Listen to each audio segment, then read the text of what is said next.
choses l'une des choses à laquelle Satan s'oppose sérieusement, c'est la prophétie. La prophétie, la Bible l'appelle la science de tous les mystères. Tous les mystères qui existent, la Bible dit que la prophétie est la science de tous les mystères. Et Satan a peur sérieusement de la prophétie. C'est pour cela, quand on vous donne la prophétie, Satan fera de toute sa force pour que cette prophétie ne se réalise pas, et on va le voir tout à l'heure.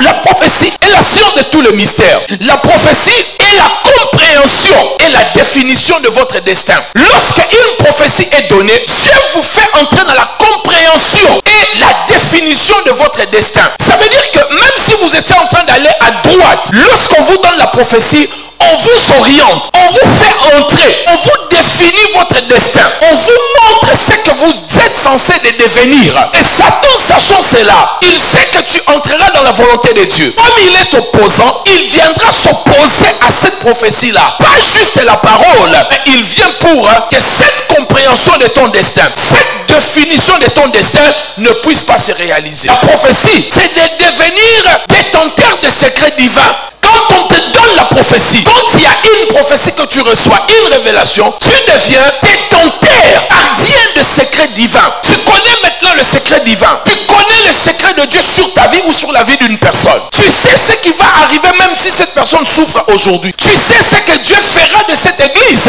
même quand l'église a 6 personnes. Je le savais par la voix prophétique. On a commencé avec 6 personnes. Mais je savais par la voix prophétique ce que cette église allait devenir. Je n'ai jamais cassé l'église de quelqu'un. Je ne suis jamais sorti d'une église. J'ai commencé avec 0. Mais j'avais la prophétie.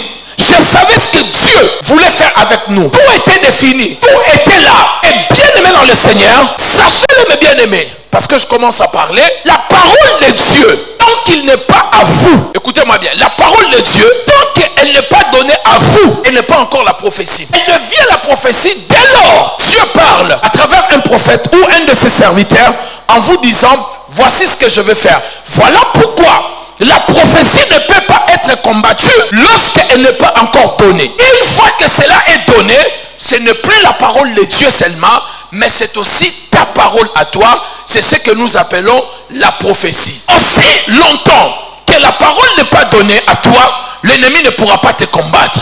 Pourquoi il ne pourra pas te combattre? Parce qu'il ne connaît pas encore le secret de Dieu. Il ne connaît pas. C'est d'abord à l'intérieur de Dieu. Ce n'est pas encore révélé. Ce n'est pas encore su aux yeux, vu aux yeux de tout le monde et su aux oreilles de tout le monde. Dès lors, les gens ne sont pas encore au courant. Satan aussi n'a pas l'information. Satan n'est pas l'omniscient pour connaître le cœur de Dieu. Dès que cette parole vous est donnée, elle devient votre prophétie, votre parole. Le but est qu'elle te garde quand Dieu te donne la prophétie, pour que la prophétie te garde, te donne l'espérance face au problème jusqu'à l'accomplissement. Mais sachez-le, le combat de ta vie commence dès lors vous recevez la prophétie. Dis après moi la prophétie. Le combat de ta vie commence dès lors vous recevez une prophétie. Dès lors la prophétie est donnée. Ça veut dire quoi? L'information qui était cachée dans le cœur de Dieu est maintenant dévoilée. Et Satan aussi a entendu cela. J'étais en train de dire, dès lors Dieu parle. Sachez-le que il n'y a pas seulement toi qui écoutes. Il y a aussi les gens qui écoutent. Il y a aussi des sorciers qui écoutent. Il y a aussi Satan qui a écouté cette parole qui a été déclarée sur toi, que tu deviendras grand. Et Satan sait que devenir grand dans ta vie, c'est la volonté de Dieu. Comme il est opposant, qu'est-ce qu'il va faire? Il va s'opposer à ce que tu ne deviens pas grand. Et qu'est-ce qu'il va combattre? Il va combattre les énergies, les ingrédients, tout ce qui se trouve dans cette parole-là, qui peuvent te rendre grand. Lui, il va commencer à combattre cela, parce que le but pour lui, il est opposant. Il doit s'opposer, combattre toutes les paroles prophétiques. Quelqu'un me dit amen bien. Maintenant que la prophétie est donnée, Satan aussi a l'information, parce qu'avant, il ne connaissait rien. Il n'était pas dans le conseil de Dieu.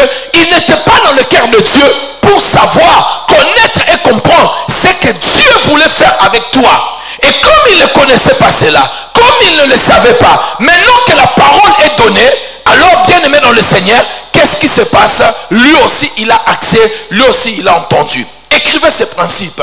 Ne rendez jamais public ce que Dieu t'a parlé en privé. Ne rendez jamais public ce que Dieu t'a dit en privé. Je répète, ne rendez jamais public une parole que Dieu t'a donnée en privé. Si Dieu voulait te donner une parole en public, il allait utiliser un prophète à l'église pour te parler clairement, pour te dire voici tu auras 4 enfants, tu vas te marier avec un prince de je ne sais pas moi de tel pays. Si Dieu n'a pas parlé en public, c'est que cette parole prophétique a l'obligation caractérielle de rester privée, parce que si elle est connue, Satan aussi va écouter et ça va commencer, ça va faire naître un grand combat dans ta vie. Voilà pourquoi plusieurs personnes ont reçu des paroles prophétiques et les combats ont commencé aussi dans leur destin et dans leur vie.